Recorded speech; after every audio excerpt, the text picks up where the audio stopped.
Hi, this is Gadielka. I'm here with the amazing team behind This Isn't Funny, which is hilarious, by the way. Paul Ashton, Katie Page, Lije Sarki. I love this name.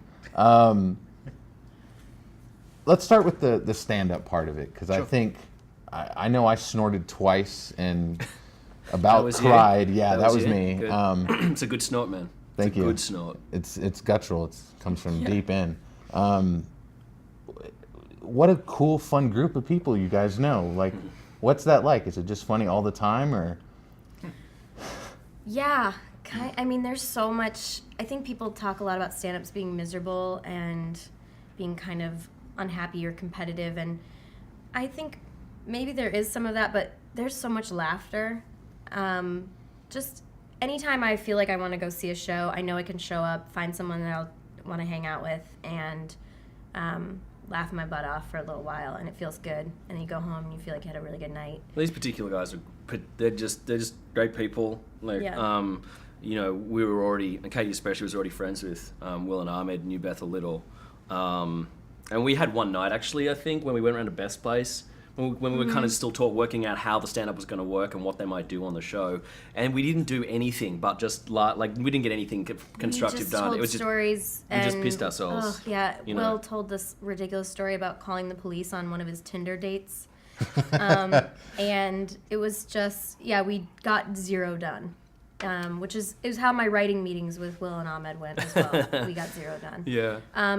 But within that, you know, you're kind of creating the relationships that you hope that people will see on film. Yeah. They were just great. Because we do actually quite love Will. He's not a dick. He's not Nate. He's not Nate. He's lovely, and he's gonna take care of our puppy when we go to a wedding in Australia. So they're all good people. And is this the pea puppy that looks up? That's pea? Jude. Yeah, that's sweet. Jude in the famous. I hate the famous that dog. you're propagating this thing. Like, just tell them that's not true. No, I mean, I did. This was honey. I mean, I've made that clear. Honey. I've made that clear. He's actually kind of a food snob. Really? Dog. Do you like cans? He won't do dry food type stuff, or? No, he will eat dry food, but only if we've like coaxed him into doing it by like making him an egg first. No, he's spoiled. I've had an old dog. Old dogs are finicky. They want it a little wet, and you know how they are. Just tough. Yeah, Jude. We get him an egg, and we're like, you are hungry. You need to start eating something, and he'll get going. Force feeding dogs, always fun. Yeah, he's a tiny little dude.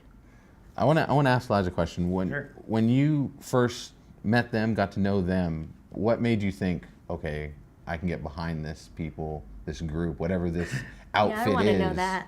Like, I think it's interesting. Well, I didn't. Katie had nothing to do with it. Zero. No, I first, I was primitive in my career at that point too, a little bit. Like I was willing to take a risk that a lot of people weren't. So, a couple different. Another producer I had met before that at the Produce By conference, and then this line producer that I knew, both had come across Paul's project and were like, we don't want to touch this because there wasn't a lot of money behind it, and they were like, how do you make a film for that? Yeah, we know this guy, and then I got it, and I was like, how much money do they have? I was like, no. But then I read the script, and I was like, this is good. This is really good. And that's first. If the script's good, then the rest you just have to kind of go, all right, now let me meet the director. And we met, and Paul has his shit together, so that helps. And I looked at some of his other stuff, and the biggest thing for me is to find a good script and then to have a director that seems to know what they're doing and is a good people person, and he's got a very good producer mindset, so he kind of had a lot of my work rolling at that point, as far as like, well, we got this great spot here, we want to do this at, and just kind of putting the pieces together. There was already started a little bit, so it was nice, and I didn't feel like it was going to be this outside of the financial risk, but I had worked with a couple teams at that point. I think I knew the people that we could get together to make this happen, and he had a great DP that he was already, so we met with him. And then once I started to see that there were no real giant hurdles other than the one I keep bringing up, but there's no point bringing that up anymore. But only to say that what was achieved for what we had, and that's not just really all down to Lije, was kind of astonishing. Like we couldn't have. I haven't been able to do it again like that though. Yeah. Like We called in a lot of favors. There's a lot so of we did favors, get a and lot you of- run out of favors after a while in Yeah. town. Like That's like they run out, and like I have none left. Like I can't Yeah. ask for shit. Yeah, that's anymore. like 7 years, 6 years of being in LA, Yeah. and building relationships, and that's how Gia did what she did and brought in Mimi, David, Anthony, you know, and then locations, and then we were like there's a lot of time of just finding locations on a couple of our locations from Airbnb, like the house in Big Bear that slept 10 people, and we just booked it for 2 nights and shot in it, having got permission. Just so happened the guy who owned it used to be a filmmaker. Was like, take it. Now I use Airbnb on every movie. Yeah. And it's like, but I say it every time, and Paul's unique in the way that my life was way easier working with him than I have had with other directors that, you know, he just kind of gets it. And then some people were nice, like the Fado Do, the comedy club where we shot all the comedy and where we did the live stand-up show. That's a real club. And I just went in and met with them, and their quote for a day shoot is like exponentially larger than what they gave it to us for. And maybe we so shouldn't said, say that. Maybe we don't want them I to- mean, I you know- heard you gave the guys from This Isn't Funny. everyone, look, we agreed to put them in the film, like put their name in the film, like do the you know the establishing and call it what it is, and then they just kind of like dug our vibe and what we're trying to do, and And the comics gave it legitimacy as well. The Yeah. comics that we were going to be able to bring in. and we did a show, like we did that yeah, show. the was bar a real was open. show. That was their bar. So that was a real show. Yeah, we did a live show. All the That's very black and cool. white. The black and white was real, and that was something that we spent a lot of time talking about leading into it. The easier option, safer option, was to just shoot it all as scripted, but I didn't want to do that. I wanted to let the comics go. I wanted them to go nuts. I wanted to feel real. I wanted to feel like a real audience, and just shoot it like a show with 3 cameras. And I really think you can tell. I think the comics rose to the occasion. Like that execution of those jokes that they do, which I've seen many other times, is as good as I've seen it, and it allowed them to ultimately collaborate with me and Spencer Averick, our editor, in terms of just watching through it and going, this, because we didn't know where it was going to go, what was going to go where. They just did their jokes. I said, give us stuff on sex, love, relationships, parents, life, really. And then was like, that goes there, that goes there, that goes there. Cows, birds, stuff like that. It's amazing, but it was amazing how thematically stuff, like the orgasm joke, just the way that it fits. You couldn't have planned that. Maybe you could have, but we didn't, and it worked out. I won't I've look at a seen that milk carton joke again. before, though, so I was No, like, sorry. I hope he tells that joke. Which one? The orgasm joke. I'm saying you could have planned that, and I did talk to Ahmed about that. She's the So real minus brains. everything you just said. She's the brains behind the operation. I see them do their stuff all the time. It's awesome, and I have like favorites, and they definitely did our favorites. That's true. Well, then let's switch to the other side of it, the non-black and white. You guys have a wonderful opening and closing kind of revolving door. At least maybe it's just the building. I don't know, but it feels like cross and then cross back. Yep. Was that from the script in the beginning? Yeah. We that's what we wanted to. We wanted to kind of have this, like, that element of paths crossing, not to a sliding doors extent, but and there was actually in the original draft more coincidence. Actually, Yeah, we talked a lot about coincidence. We pulled a bit of it out because we didn't want to hit it too hard, but then you realize your life has so many more coincidences than you realize. That's the thing. And so there is an ability to take that and put it to the screen. The way we met kind of happened by chance as well. So it's like the things that we pulled out, we decided, we can keep a handful of these. It makes sense. They live in the same city. They know like some of the same people. They're doing some of the, so. I have things where I will walk in the dog at the park, and then later that night be at a restaurant and see the same woman, and you just realize, imagine if you had all these like little dots of people on a, like the Marauders map on Harry Potter, and you could see where they went, and just. Not nerdy at all. No, creepy. I can't believe that came to my. I can't believe I know what the Marauders map is. I love that you said that. But just to finish that point, the one thing I wanted to say was the kind of it's really developed that the most important theme is like the tagline is right person, wrong time. This is a film about timing, and I think there's a nice counterpoint between those circumstantial moments of timing where you just cross someone and you don't realize, and then the fact that the bigger theme about these two people who are at a place where they don't know themselves very well, right? And yet they're really well matched, but they're not in the right place. The timing is wrong in terms of their growth to be ready for each other. But because they see each other so clearly, even though they can't see themselves, that pushes them to grow and change through tragedy. But No, it fits. It works very well. I'm curious then, Katie, for you, being open and honest about anxiety, depression, any of those emotions in your character, especially, it's really focused. But you guys don't hit us over the head with it. You don't make a statement about it. It's just there. I'm curious, when did y'all decide that it's just going to be there? It's not going to be maybe something we preach about in a film. Like, you could take this film and make it something else, but y'all didn't. Why did y'all choose to do that way? I think it was really important for us to include it in the story and to have it be a big part of Elliot's character. For obvious reasons, I just felt like we weren't talking, as a society, we're not talking about some of this stuff enough.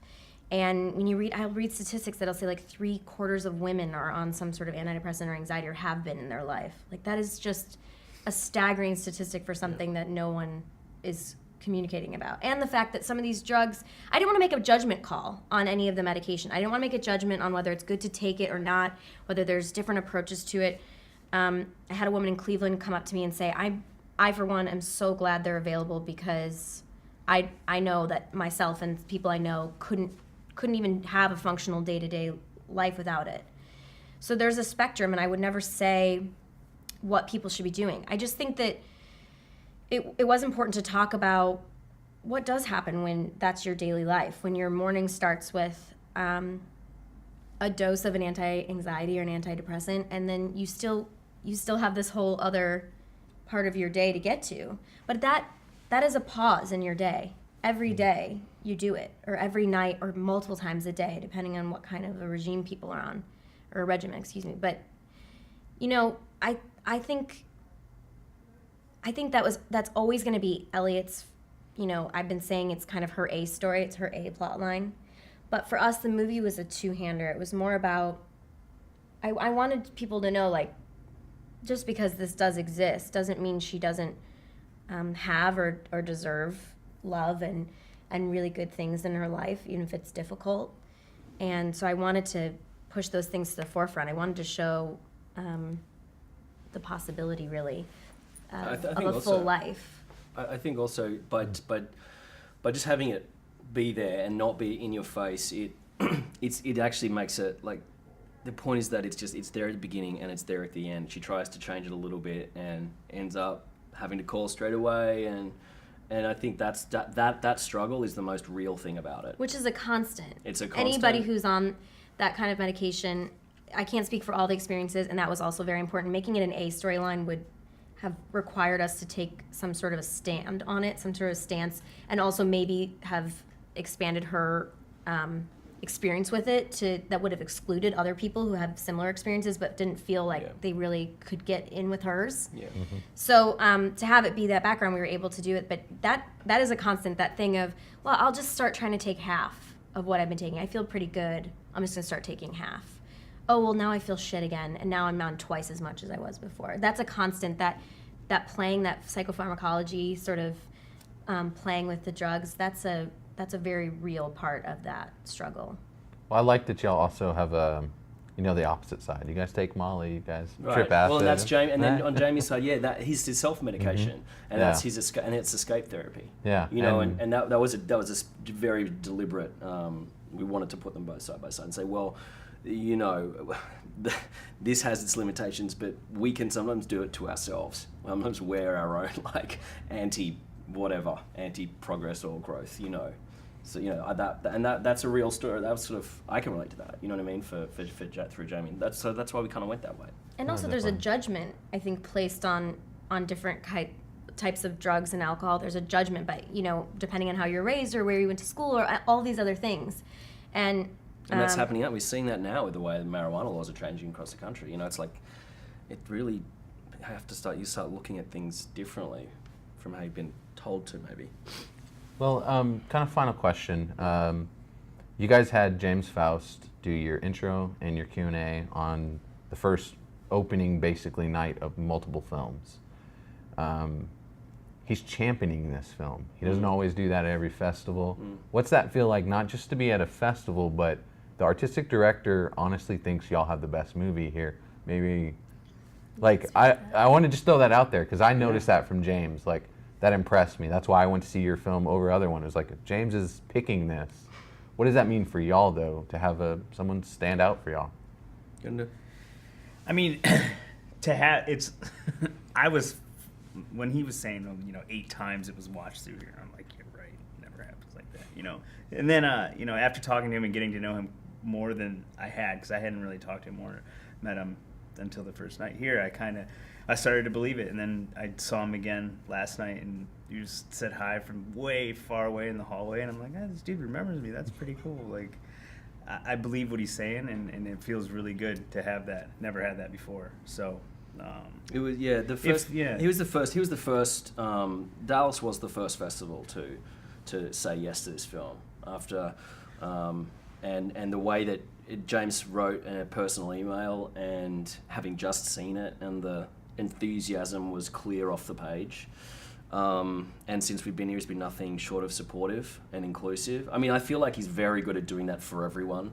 I don't feel that our attention is at the exclusion of anything else or anyone else. But I do a little bit. That's what I was saying. Because I feel like there's a little more attention given from him. Well, I will just because of the, I think. Yeah, film, I mean, no, I don't mean to. Yeah, no, Yeah. I'm not trying to say that it isn't. It's awesome. It's awesome, and we're just super impressed with the whole job that the whole team is doing here. It's great. Well, I feel very fortunate indeed. Well, we appreciate you guys coming to Dallas, so thank you very much, and I hope people get to see this film. It's hilarious. Thank you, guys. Thank you for having us. Thanks, man. Thank you, Gabby. Thanks, man. Awesome.